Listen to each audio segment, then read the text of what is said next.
We are in Paris for my 30th birthday.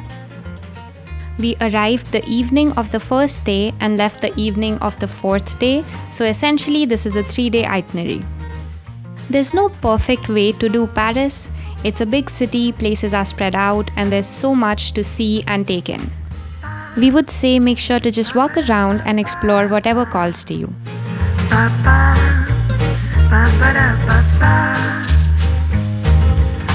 We took the train from the airport into the city. In the city, we took a bus to get to the hotel, and the bus driver was kind enough to let us ride without local currency. We stayed at the Hotel La Comtesse. The room was really small but had a balcony with a view of the Eiffel Tower, which we had to pay extra for, but it was totally worth it for our first trip. Since we only had the evening, we kept it light for this day and just took in the city.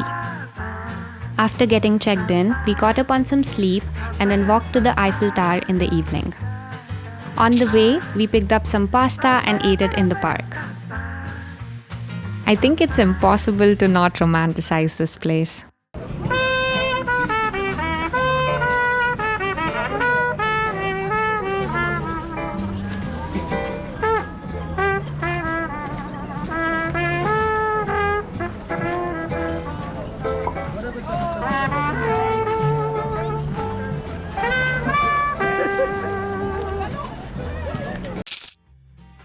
Our first dinner stop was Bambini, which was a TikTok find.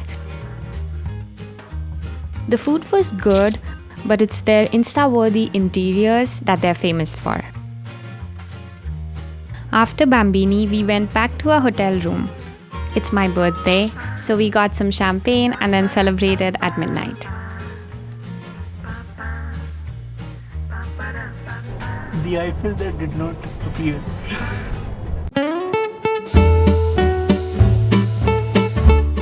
Anubhav grabbed coffee and croissant from a nearby cafe called the Cozy Cafe, which we enjoyed on the balcony before heading out. These are the places we covered on day 2. We started our day in Latin Quarters. Our first stop was the Pantheon. We purchased tickets online to avoid the line and highly recommend that. Inside is a beautiful hall with huge frescoes, statues, and the pendulum.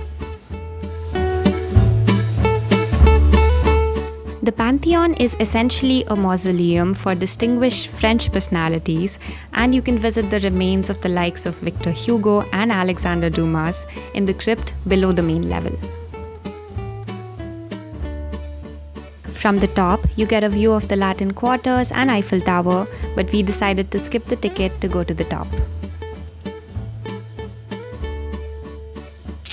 Our next stop was lunch at a Michelin star restaurant.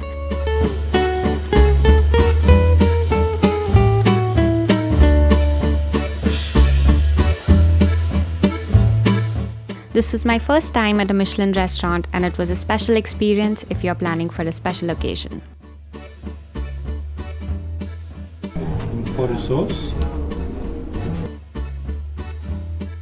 we selected Quai Plume La Lune because of the vegan options available here and would definitely recommend the place.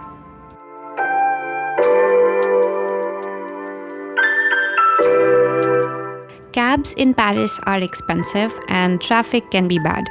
The other option is to walk, but those beautiful cobblestone streets are not exactly easy for your feet. So we got Metro cards and highly recommend getting one as soon as possible. We walked around a bit, taking in the views, and picked up crepes and a baguette to really lean into the Paris vibe.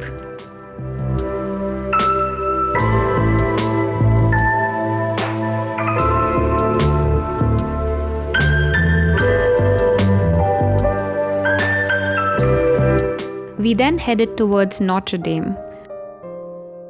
Even though the cathedral is not fully restored since the fire of 2019, we still decided to visit the site. The site has a viewing platform now and an exhibition of the damage and the efforts taken to restore it. The photographs gave us chills, and if you have the time to visit, we'd suggest you check it out too.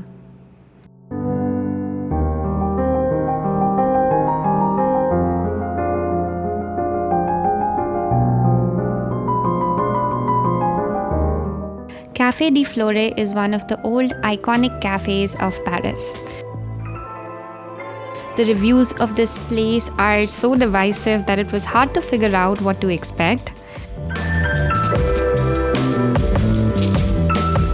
We tried their hot chocolate, and at least that we really enjoyed.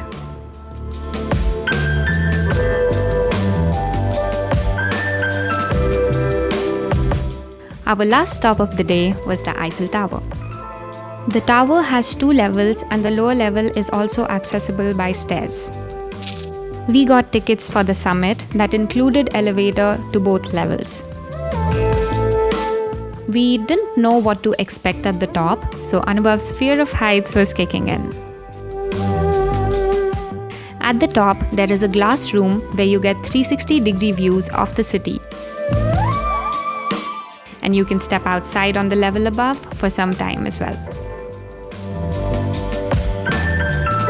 If you go to the top, it will probably take you around 2 hours, so keep that in mind. It was very cold and windy at the top. They also sell champagne there, which we enjoyed, but of course it was quite expensive. After watching sunset from the top, we went back to the hotel to catch the last Eiffel Tower sparkling of the day at 11 p.m. This time, we didn't miss. The lights go off every hour after sunset for 5 minutes till midnight, so depending on what time of year you're visiting, you can plan accordingly.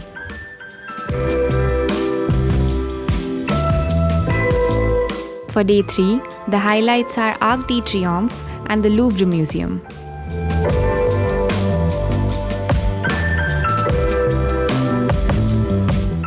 The Arc was created to celebrate the military achievement of the French armies during Napoleon's rule. It is located at the center of a circular plaza from which 12 grand avenues radiate, forming a star. It's an iconic monument. You access it via the underpass.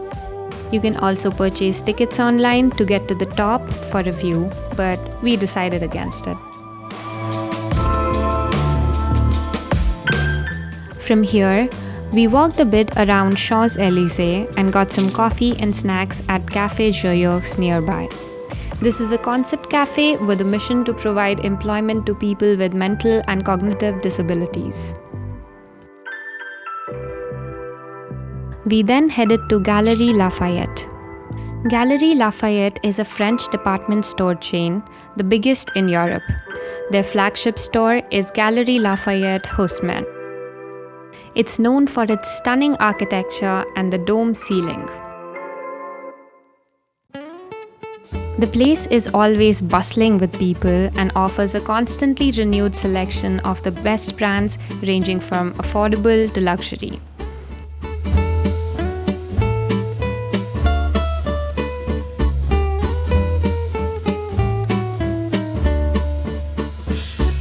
The rooftop also has a beautiful view of the city and is free to visit.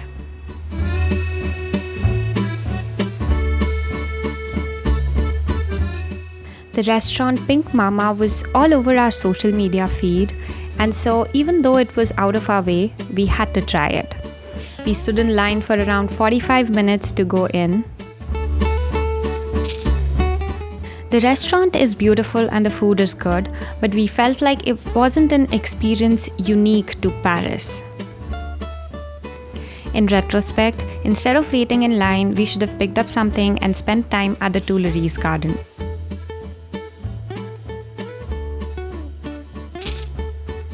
The Louvre Palace houses the largest museum in the world. The Louvre's permanent collection includes nearly 300,000 works of art. Reserving your spot online is really important because the spots run out. Don't forget to grab Nintendo headsets for the museum's self-guided tour. You would need at least 4 or 5 hours to even begin to do the museum justice. We booked late and only got the last spot of the day, so we had to wrap up in 2 hours. It can get really busy, so to avoid the crowds, we would recommend going early in the morning. If you're interested in doing a crash course version like we did, we've got you. We'll link articles in the description that can help you plan for this and cover the biggest attractions.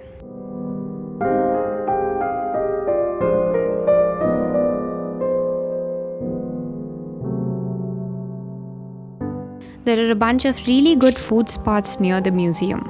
We grabbed a takeout pizza and some hot chocolate from a restaurant called Pendino, and then ran for a last view of the sparkling Eiffel Tower from the Seine River.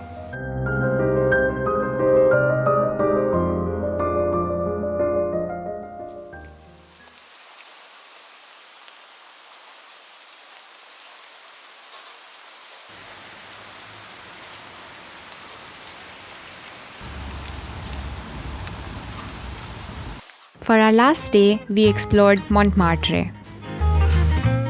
We started with breakfast at Zia Cafe near our hotel. It's a small family-operated restaurant and cafe with great reviews. We enjoyed the food and drinks. Montmartre is a bohemian district in the hilly outskirts of Paris. The narrow, winding streets lead to the iconic white basilica at the top of the hill, the Sacré-Cœur. The area is known for its quirky cafes and shops, along with its rich history of being home to an incredible artistic community, including Van Gogh, Picasso, and Matisse.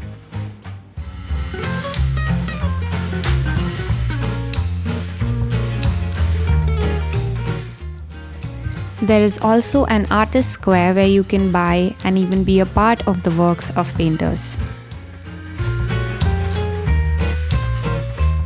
You should walk around the area to take in its vibrant pulse, pick up some souvenirs, and get coffee at the famous Le Consulat. From here, we headed to Sacré-Cœur, the second highest point in Paris.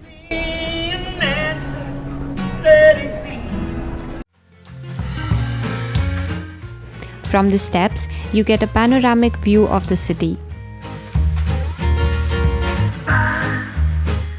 This was a real Insta versus reality moment for us because we were not prepared for the lines and crowds here and decided to not go into the church. We headed down the famous steps. You can also take the funicular down the hill instead of the stairs. If you have some more time, you can also head to Moulin Rouge for a cabaret show. We celebrated the end of our trip with wine at an outdoor restaurant and then headed to the airport. That's it for this video. If you enjoyed it, don't forget to like and subscribe. And if you have been to Paris, we would love to hear your favorite experiences in the City of Love.